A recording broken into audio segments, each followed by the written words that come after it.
Bam! The late adopter. Hi guys, how you doing? Welcome back to the channel, to the new video, Bittorrent. I'm guessing you guys are excited about it because it's been pumping lately, so we're gonna talk about that. We've been also following Bittorrent for a while, so we know what we are actually talking about. So let's get in the chart and see what's actually happening with Bittorrent. Is it finished? Is it done? Is it gonna go in correction phase? We wanna know. So yesterday, these three targets here, 93, 108, 163 were posted on our Telegram group on Patreon, right? And I said, we're gonna see which of these gonna be hit, right? So the first target got hit easily and got a retest over here on the hourly chart, and then we broke through the second target at 108, right? And these wicks over here confirm some kind of a retest on it. So, but I'm kind of disappointed that we did not reach 163 because this was our third target and we only went as high as 135. So are we at the top? What's happening? Like, you know, it's hard to tell. So basically, before this run over here started, we had this triangle down here that we broke out of. Once that was broken, it started going parabolic, and now we're getting some kind of ending phase of this run over here. We've been also talking, like, for past couple of days that because of the weekly close and stuff like that, we are overbought on the RSI and stuff. Then it might actually start looking bad. So if we are gonna get some kind of top here at 163, it's gonna have to be on Sunday. And Sunday was yesterday, so today is Monday. So the chances that we are gonna reach 163 getting slimmer every moment. I mean, I would like that to happen because I know we have some guys in Telegram group that probably wants to get to those level, but will we get to those level or not? It depends to see. So what I'm gonna show you is why I'm thinking that we are in the overbought territory. First, we're gonna start with the RSI. RSI, that's this indicator over here. This is on the daily chart, and you can see here we are all the way up to 95. Usually these RSI indicators go all the way up to 100, usually 99, never 100. 99 is that's very strong trends, but 90, everything above 90 in a strong trend is like, okay, now we are getting there. Like 95, like you're pushing it really much. And this is daily RSI, so 95 is pretty high. It can certainly go to 97, 8, and even 99, but you need a very strong push for that. Now the problem is the RSI on the weekly chart. On weekly chart, last week we are at 94. All that on the weekly chart is actually quite extensive, and now we are at 95. So you can still push it up further. Yes, I understand that you can push it up further, but you are getting to the top of the tops, you know. So like I said, I would like this target to hit the 163 price, because then I was right, yeah. But I'm not quite sure if that's gonna be the case or not, especially because of this week, long week of here from how long did it have the retracement on? 10%. Actually, not that big week, but it has some kind of retracement. So I'm thinking at least it's gonna go sideways. It has to go at least sideways before to reset the indicators, especially the RSI. Now this is the MACD on the daily, looking still bullish, on the weekly looking bullish, but that doesn't tell us anything beside that we are in an uptrend, so we won't look at that. Now this down here is very interesting. This down here, this indicator over here, let's put it down there. I did not mean to click that. It basically just, let me remove these lines because I drew them earlier. It basically just tells you how far the price is away from this moving, sorry, not that moving average, this moving, not that moving average. Where's my 10 moving average? Not that, this one, from the 10 moving average, right? The 10 moving average, that's the white line, and the further the price up, the higher this line goes. Okay, so basically it just tells you how extended the rubber band, is from the from the price, right?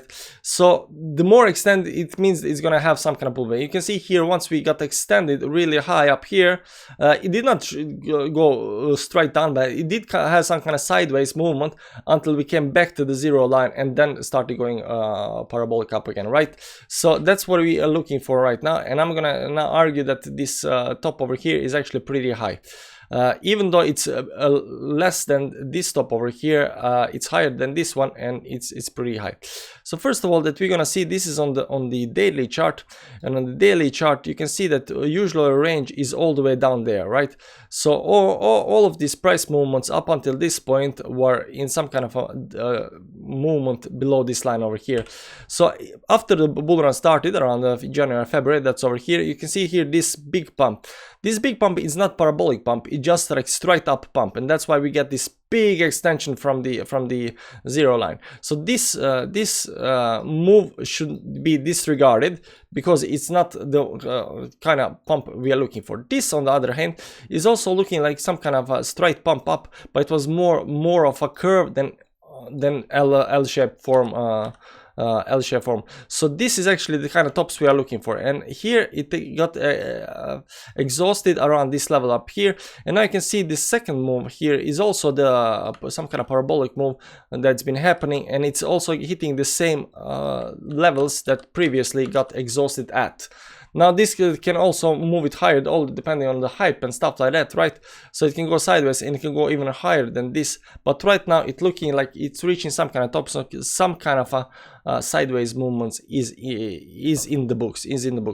So now I'm going to talk about a little bit about these targets that we have here and why we didn't hit actually the target.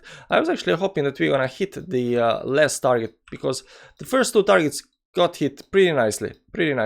We're gonna go into the 1 hourly chart, and we're gonna see that 1 hourly, maybe even smaller, 30 minutes is nice, maybe 5 minutes. Let's look at 5 minutes. So 5 minutes, we came to the line, got rejected, went back to the 10 moving average. Let's remove moving averages on the 5 minute chart. Got back above it, got support on the line, right, and then went to the next hour. Next hour we just blasted through it, like did not stop all the way up to the 13, went back, find some kind of support, tried to get above it. We made a higher close though, but this on the 5 minute chart, so don't worry about it. But this is the second hit on the same line. This is the second hit on the same line, so we can still move to this line. Like theoretically we can, because the blow off tops should actually have a lot more severe downturn. I think it's hard to tell, but it's keeping this range up here, right? So whether it's gonna go, we're gonna examine that a little bit closer. We're gonna examine that a little bit closer, but around here, that would be the range I'm looking at. That's what where the trading range right now is.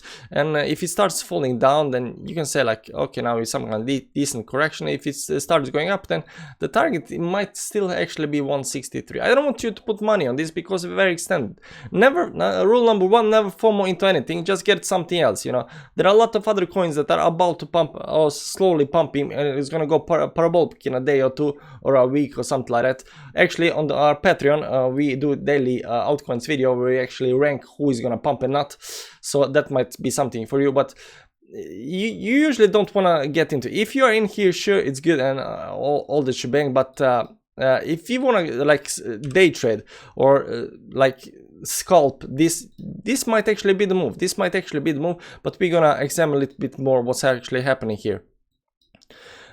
So these three targets come from the weekly chart. Let's get into weekly chart, and we had this first target down here from this. I've explained in another video why these lines are as they are and why they are not other way. Basically, we hit these two lines over here, and now this is the weeks times week, right? And the only other way you can draw this, that it doesn't break, because if you put it down here, it already broke it down here, right? So there is no other way to draw this line do I have 2 lines on this? There is no, it's up here, right? But if you put it down here, like it's already broken, so there is no way to draw this line without breaking the price and having some kind of decent touch up here. So what I'm thinking that this is actually some kind of resistance from the daily chart, and on the daily chart you can see here as well.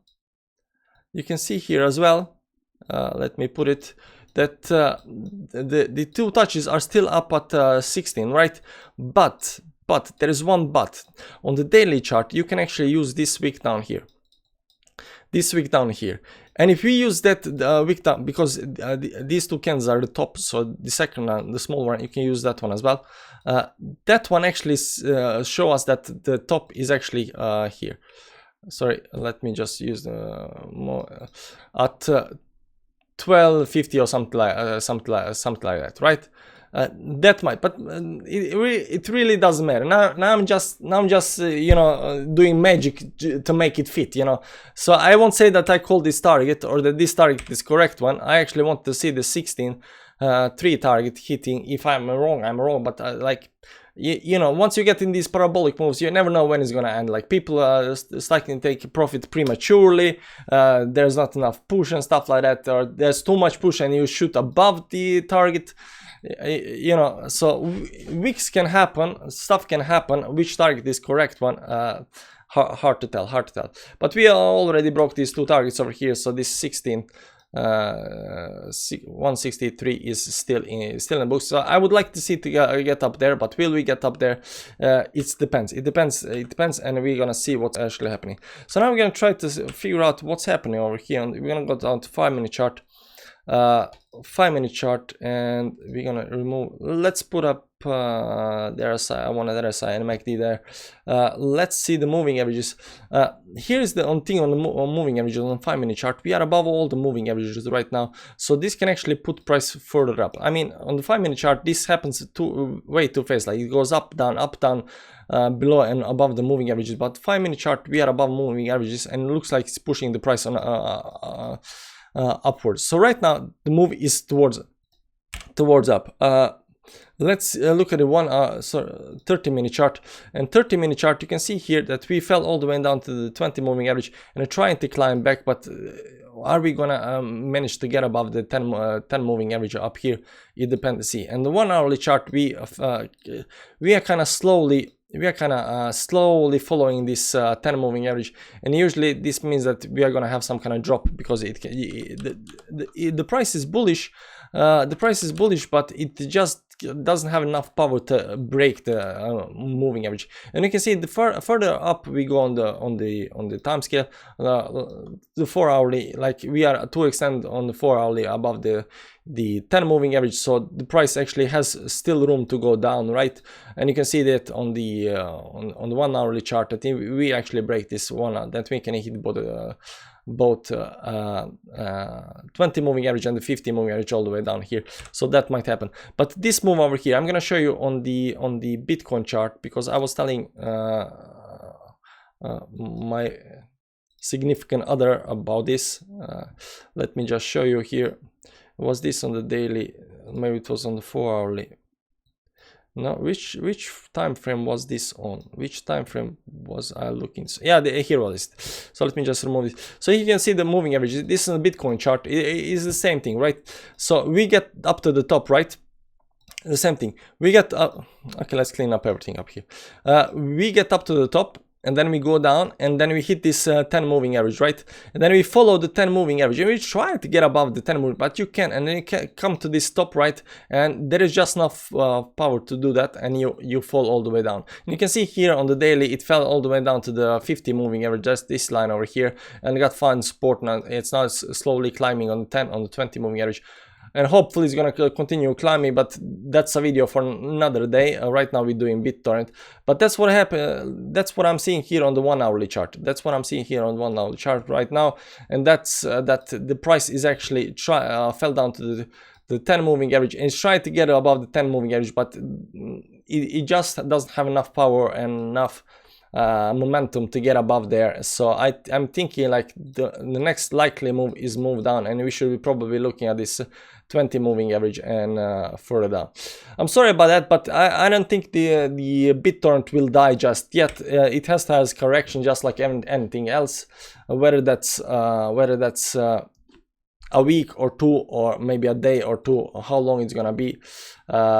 It is overbought on all the scales. If it hits 163, like, you go girl, I'm all for that. But and if you want to scalp this, however you want to do it, like, you do you, I'll do me, and stuff like that. Anyways, thanks for watching. If you liked the video, or if you didn't like the video because I just told you the bad news we're done, like the video and subscribe to the channel. Maybe tomorrow or day after Bitcoin, BitTorrent is bullish again, and then you want to get into it. Also follow us on Patreon. On Patreon we have daily updates on altcoins like BitTorrent. Like, every day we follow what was doing, like 20 plus altcoins. So if that's your thing, you know, join us. Anyways, at least you can join the chat. Chat is nice. Thanks for watching, guys. Bye bye, see you around.